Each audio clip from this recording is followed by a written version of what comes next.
vraies voix Sud Radio, 17h-19h, Jean-Marie Bordry. Les vraies voix sur Sud Radio avec Abdoulaye Kanté, pas encore complètement reconfiné, policier qui est avec nous. Non. Avec Stella Kamga, toujours pas confiné, en tout cas pas reconfiné.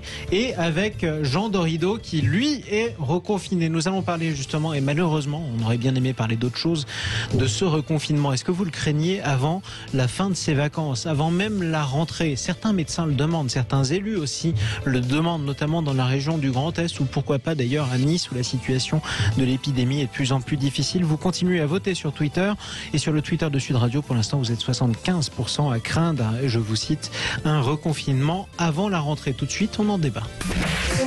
Allons-nous vers un troisième confinement pour janvier? Un conseil de défense a lieu demain. Mais à la fin, mais est-ce que ça va finir? Certains spécialistes le préconisent pour éviter un boom des nouveaux cas. Pardonnez-moi, on n'est jamais trop prudent. Les chiffres sont d'ailleurs très élevés. Ces dernières 24 heures, 8000 nouveaux malades ont été recensés, 175 morts. Maman, je crois que ça va être encore une année compliquée. Sud Radio, les vraies voix.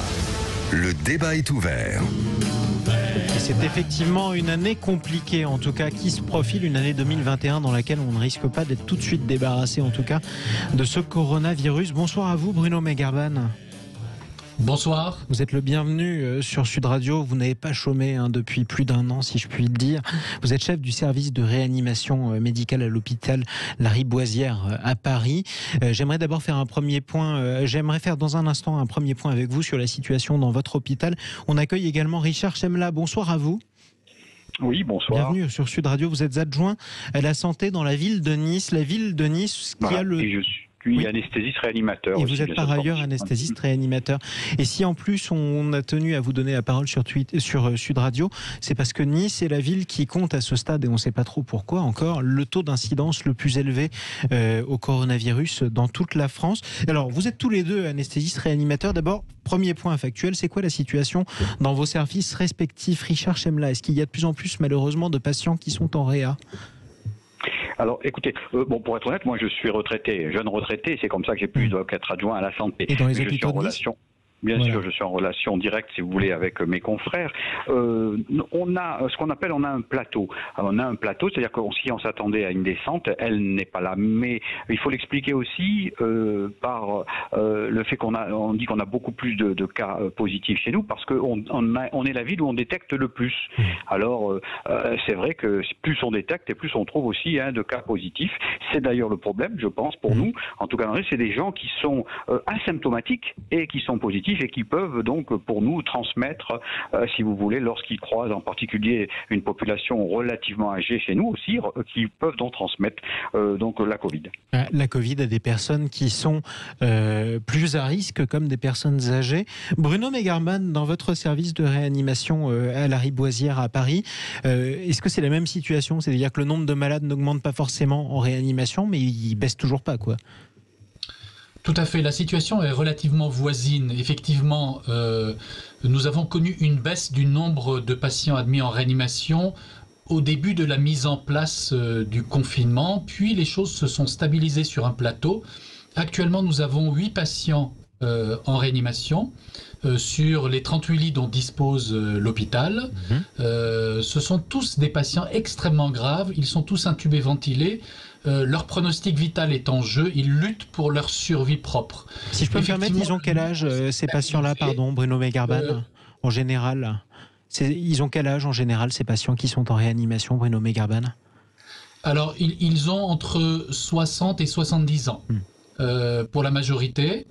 Donc il a été montré que pour cette seconde vague, la moyenne d'âge des patients admis en réanimation était de l'ordre de 63 ans. D'accord. Donc c'est un âge à risque quand même. C'est ce qu'on retrouve, effectivement. C'est ce qu'on Richard Chemla, pareil à Nice. Oui, c'est là ce qu'on retrouve, et c'est pour ça aussi que Christian Estrosi a réuni, le maire de Nice a réuni le Conseil local de santé. C'est un organisme, si vous voulez, qui regroupe l'ensemble pratiquement des institutionnels, ARS compris, et des représentants privés et publics, sanitaires, des hôpitaux et privés et publics, et qu'on s'est acheminé vers demander une vaccination le plus rapidement possible de nos seniors, et en particulier des personnes qui sont dans les EHPAD. Voilà, et on va essayer Christian Estrosi va essayer de demander au ministre de très rapidement, on a la possibilité, on a ce moyen, et bien très très vite de vacciner nos seniors. Est-ce que les vaccinations ont pu commencer d'ores et déjà à Nice ou pas encore? Pas encore, les vaccins sont arrivés, vous savez qu'il y a toute une installation, il faut demander l'autorisation, bien entendu aussi, aux personnes qu'on va vacciner, il y a une petite enquête qui doit être faite, donc tout ça est en train de s'installer, et très très vite, la semaine qui vient, là, les premières vaccinations vont avoir lieu. Les premières auront lieu pour vous, c'est la méthode numéro 1. Bruno Megarban, quelle est la solution en attendant? Parce que de toute façon, on n'arrivera pas à vacciner beaucoup de Français d'ici quelques semaines. La situation actuelle, c'est quoi? C'est qu'on sort d'une deuxième vague? C'est qu'on approche d'une troisième vague? C'est qu'on sort d'un confinement pour y revenir? Qu'est-ce qu'il faut faire dans l'immédiat, Bruno Megarban? Alors, pour pouvoir répondre à votre question, il faut d'abord décrire la situation actuelle. Donc, nous sommes effectivement sur un plateau de contamination relativement haut. Environ 20 000 nouvelles contaminations par jour, alors que nous aurions souhaité être aux environs de 5 000 contaminations jour, c'est-à-dire 3 à 4 fois moins. Et donc, de fait, évidemment, les risques pour la sortie des fêtes de fin d'année sont beaucoup plus importants, car effectivement les brassages, les rassemblements qui auront peut-être lieu à l'occasion du Nouvel An pourraient évidemment amplifier cette diffusion virale et donc se traduire par un rebond épidémique vers la mi-janvier, avec le risque d'afflux de patients vers les services d'hospitalisation conventionnelle et de réanimation. Alors aujourd'hui, évidemment, la situation dans les hôpitaux est sous contrôle. Donc comme on l'a dit tout à l'heure, le nombre de patients hospitalisés est environ 50% en Île-de-France. Il est certes plus important dans d'autres régions, notamment dans l'Est ou en Franche-Comté, mais tout ça reste sous contrôle. Le problème, évidemment, c'est en raison du froid.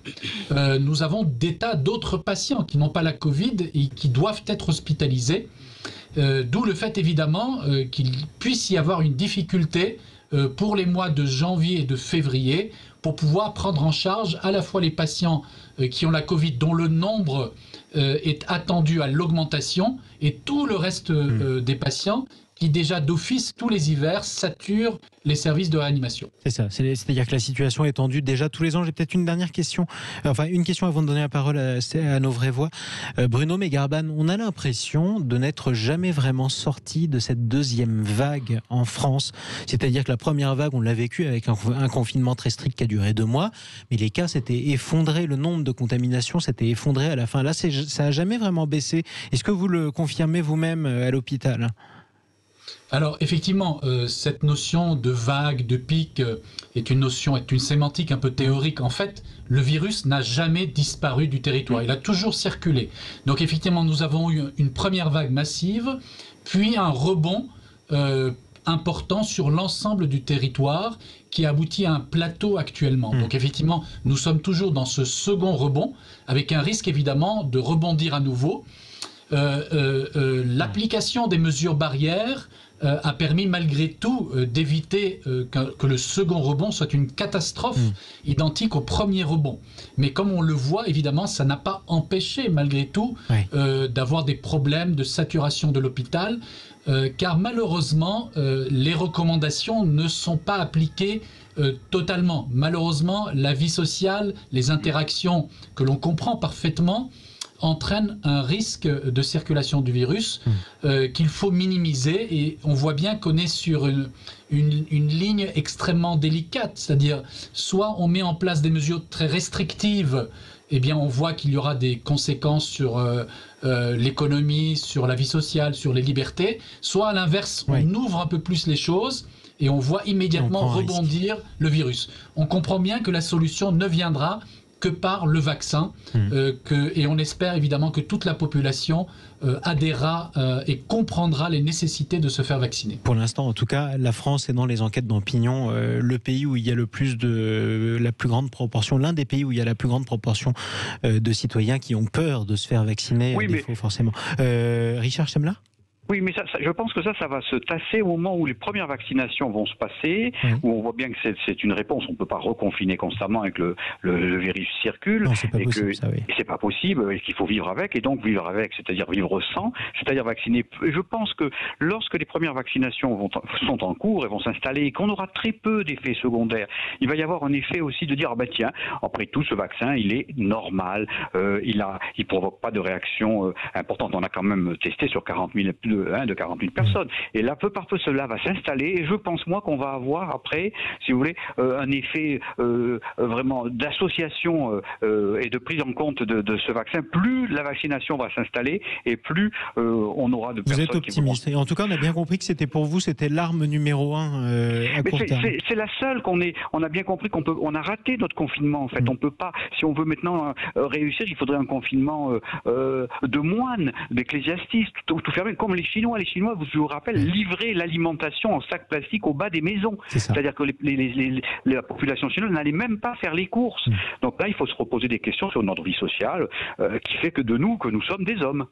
Et qui fait qu'aussi, on n'est pas en dictature, et du coup, c'est plus difficile de faire accepter à un Français, avec un peu moins d'arguments répressifs, ce qu'on peut faire malheureusement accepter à un citoyen chinois. 0826 300 300, j'aimerais qu'on donne la parole à Bruno, qui nous appelle de Bergerac. Bonsoir, à Frédéric, pardon. Je ne sais pas pourquoi je vous ai appelé Bruno. Bonsoir à vous, Frédéric.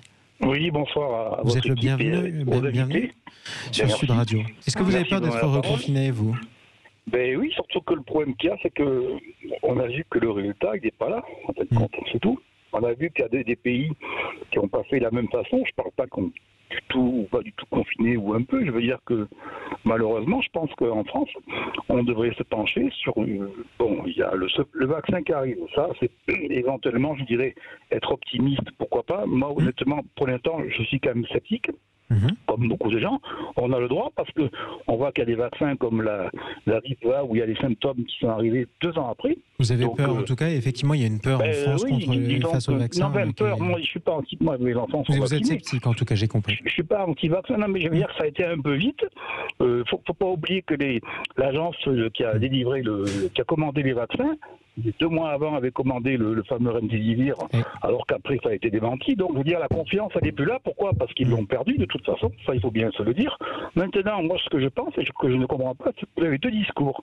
Il y a l'État avec son conseil de guerre et sa brigade de scientifiques. Conseil de défense, effectivement, et le conseil scientifique. Et vous avez d'autres personnes qui disent qu'il y a peut-être des médicaments à essayer, parce que je vois pas qu'il y a quand même pas beaucoup de maladies où vous êtes chez vous, vous bougez pas en attendant d'être beaucoup plus malade, et jusqu'au moment où vous allez à l'hôpital. Est-ce qu'il n'y a pas quand même des thérapies à essayer entre les deux pour éviter de submerger les hôpitaux? Parce que moi, je comprends que c'est pas facile pour les soignants de voir arriver tous ces gens qui sont dans des détresses respiratoires.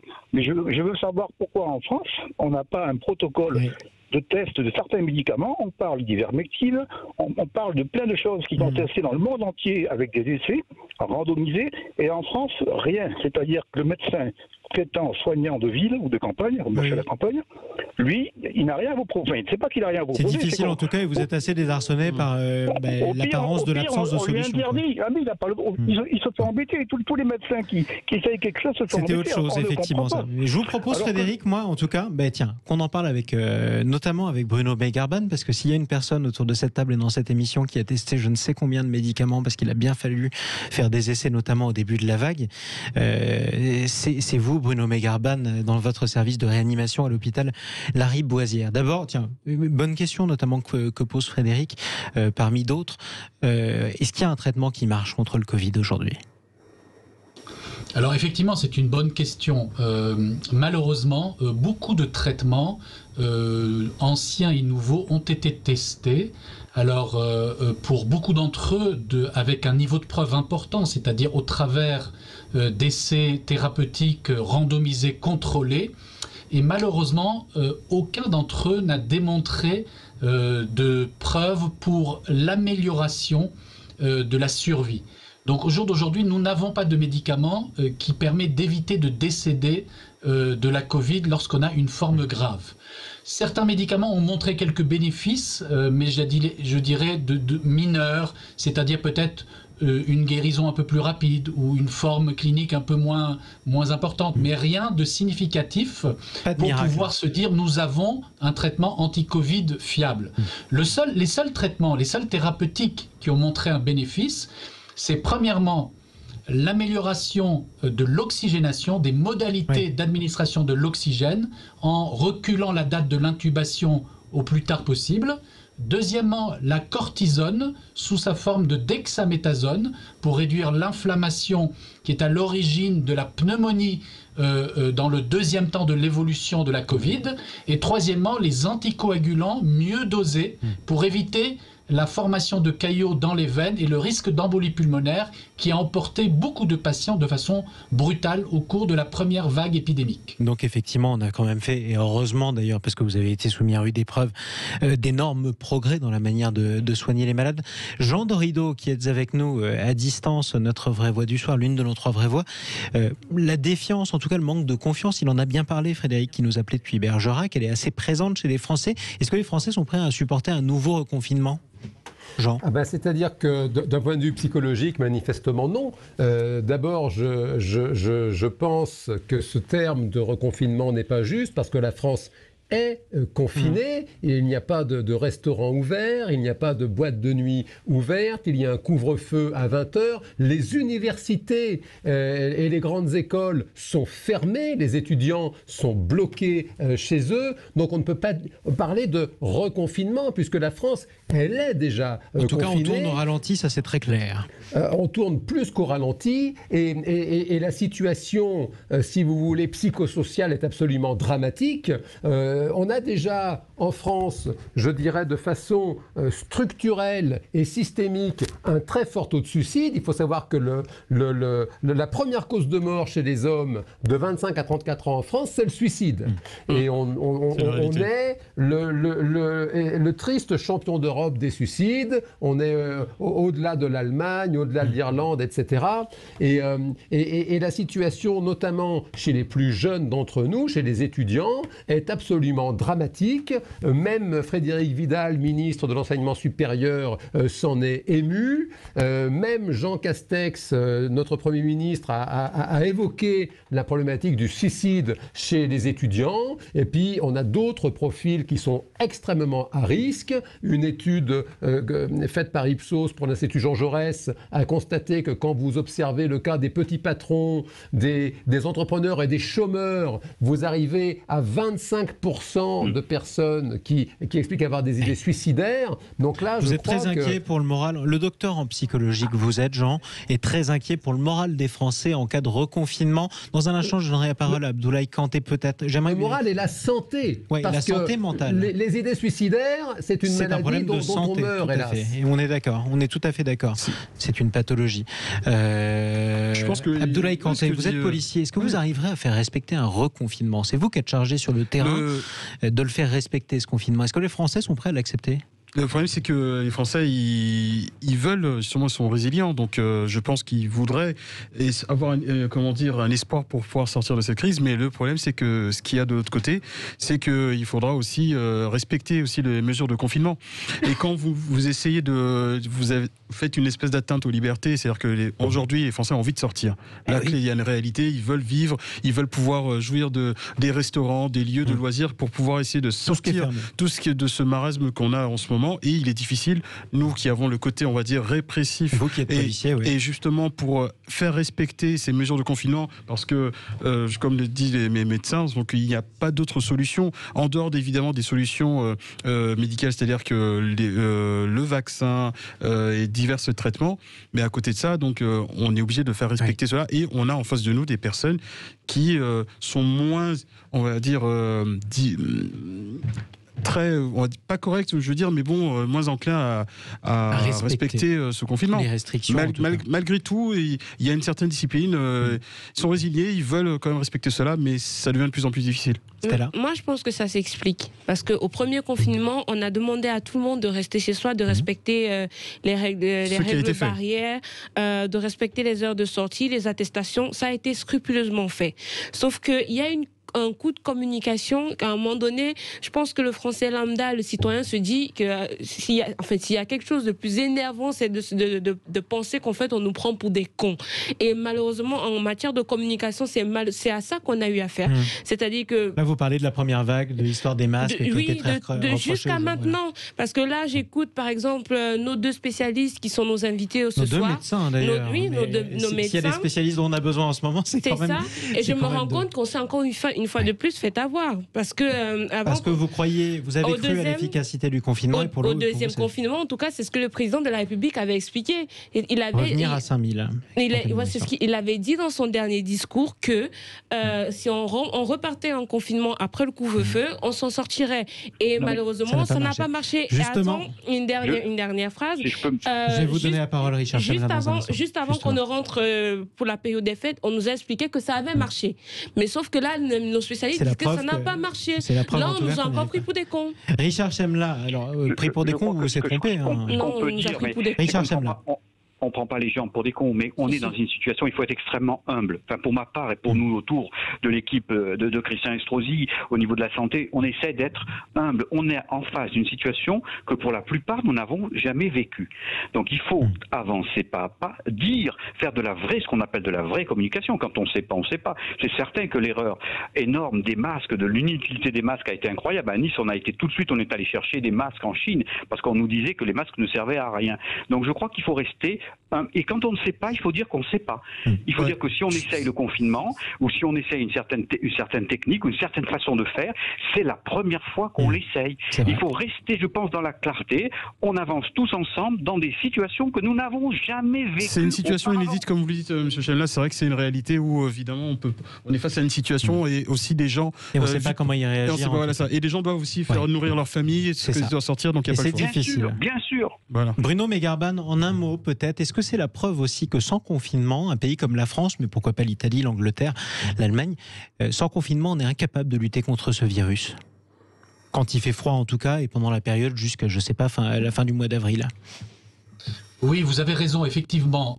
En tout cas, certains pays, dont la Suède, ont opté pour une stratégie sans confinement, sans distanciation sociale ou à minima, en tablant sur l'immunité collective, c'est-à-dire laisser le virus circuler pour obtenir une immunité de 60% de la population et ainsi casser l'épidémie spontanément. Malheureusement, cette stratégie a été un échec, comme vous le savez. En Suède, il y a 5 fois plus de décès que les pays qui l'entourent, qui ont un peu la même densité de population. Danemark, d'ailleurs, Finlande, les Suédois eux-mêmes et leur roi ont reconnu l'échec de leur stratégie. Si cette stratégie avait été appliquée en France, on aurait plus de 300 000 décès aujourd'hui. Ça, vous en êtes en tout cas convaincu. Ça n'est pas possible. Le prix à payer pour obtenir une immunité collective est trop important. Il faut savoir aujourd'hui, cette immunité collective est de l'ordre de 15% sur le territoire national. On est bien loin des 60%. Pour pouvoir atteindre ce 60%, la seule voie est la vaccination. Pour l'instant, 15% en tout cas des Français qui auraient été en contact avec ce virus suffisamment pour avoir développé une immunité. J'aimerais vous remercier tous les deux d'être intervenus sur Sud Radio. Bruno Megarban, chef du service réanimation médicale à l'hôpital Lariboisière à Paris, et Richard Chemla, adjoint à la santé à la ville de Nice. Merci à vous, à tous les deux, d'être intervenus sur Sud Radio. Faut-il craindre un reconfinement avant la rentrée des vacances? Vous répondez oui à 75% d'entre vous sur le Twitter de Sud Radio. Effectivement, vous êtes pessimiste. On va essayer de se remonter le moral dans un instant grâce à Clément Barguin et au clin d'œil des vraies voix qui va vous proposer des paillettes, un petit peu de strass. On va faire la fête. J'en dis pas plus. À tout de suite sur Sud Radio.